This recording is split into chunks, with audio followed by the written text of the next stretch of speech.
Praise lord. అందరికీ praise lord. First దేవునికి వందనాలు. నాకు చేసిన కార్యాలు చెప్పాలంటే నాకు ఎంతో సంతోషంగా ఉంది సిస్టర్. అంటే సిస్టర్ కొంచెం అప్పులు ఉండేది. మీకు తెలుసు కదా, బేకరీ పెట్టాను. కొంచెం బయట అప్పులు చాలా వచ్చింది.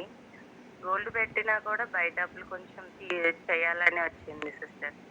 అప్పుడు ఒకళ్ళైతే పోయిన ఈ మంత్ డబ్బులు కావాలని అడిగేశారు.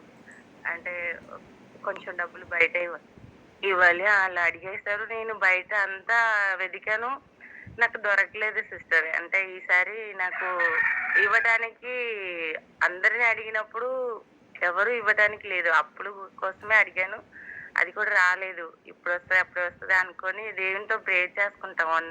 ఒక 10-15 డేస్ ముందు నుంచి మీరు కూడా నా అప్పుల కోసం ప్రేయర్ చేస్తున్నారు. అంటే ప్రేయర్ రిక్వెస్ట్ ఉన్నది. అప్పుల కోసం ప్రేయర్ చేస్తున్నప్పుడు సడన్ గా మా అమ్మ ఒకరోజు బ్యాంకుకి వెళ్తానని అన్నారు. ఎందుకని అడిగాను. అంటే ఇలాగా గోల్డ్ ఒకటి ఉందమ్మా, అక్కది నాది ఉంది, నేను అది మళ్ళీ మార్చి పెడతాను అని చెప్పి వెళ్ళారు. వెళ్ళేటప్పుడు నువ్వు కూడా డబ్బులు కావాలని అడిగావు కదా, ఇప్పుడు గోల్డ్ కూడా చాలా పెరిగింది కదా, నేను ఒకసారి నువ్వు అడిగిన డబ్బులు కొంచెం నేను అక్కడ అడుగుతాను అని వెళ్ళారు. వెళ్ళేటప్పుడు ఏమైందంటే నేను అడిగిందేమో 30,000 సిస్టర్. సారీ 20,000 అడిగాను. అంటే నాకు బయట అప్పులు 2 లక్షల పైనే ఉంది. అప్పుడు అడిగేటప్పుడు అమ్మకి 1,90,000 వచ్చింది, అక్కది 20,000 వచ్చింది సిస్టర్. అంటే నాకు లక్షల పైన డబ్బులు వచ్చింది.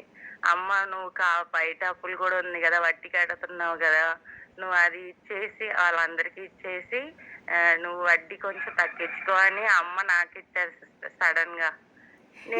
నేను అడిగిందేమో 20,000 అడిగితే నాకు బయట అప్పులంతా కొంచెం తగ్గిపోయి నాకు ఎలా చెప్పాలో తెలియదు. ఇది నేను అందరిని అడిగాను. ముందు ఫస్ట్ అలా అడిగిన తర్వాత దేవుణ్ణి అడిగాను. చర్చ్ లో ఉన్నప్పుడే నన్ను అడిగారు, ఇలా డబ్బులు నెక్స్ట్ మంత్ నువ్వు వడ్డీతో అది కూడా కట్టాలని అన్నారు. అప్పుడు ఈ మంత్ లో ఎలా కట్టుతాను నాకు ఏం అర్థం కావట్లేదు అన్నప్పుడు దేవుడి సన్నిధిలో ఎలాగైనా దేవుడు నాకు ఇస్తారు, నేను అప్పులు పెట్టి తీస్తాను అనుకుంటే నాకు అప్పులు లేకుండా మా అమ్మ వల్ల ఇచ్చింది.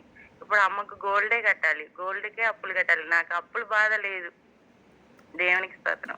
వాళ్ళు అడిగిన దేవుడు నాకు ఒక్కటి అడిగిన 3 అప్పులు నాకు తీర్చారు. ఇంకా కొంచెం ఉంది, దేవునికి స్తోత్రం. అది కూడా దేవుడు నాకు మంచిగా ఇచ్చి మంచిగా నన్ను నడిపిస్తారు. దేవుడి మాటలు పాటలు నడిస్తే ఇలా కూడా జరుగుతాయని నాకు నిజంగా సిస్టర్ ఇది ఒక అద్భుతం అన్నట్టే నాకు జరిగింది. ఈ రోజు జరిగింది మాత్రం నాకు అద్భుతమే.